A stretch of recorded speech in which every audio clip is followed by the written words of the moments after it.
सकाळी सकाळी तुम्हाला तुमचा चेहरा थोडासा पफीनेस वाटत असेल तर हे आईस क्यूब नक्की ट्राय करा. यांनी तुमच्या चेहऱ्याचा पफीनेस जातो आणि शिवाय तुमची स्किन एकदम हायड्रेट होते.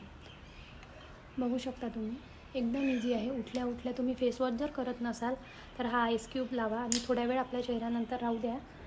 त्यांनी तुम्ही बघू शकता तुमच्या चेहऱ्यामध्ये किती फरक झाला. आता हा बनवायचा कसा ते बघूया आपण.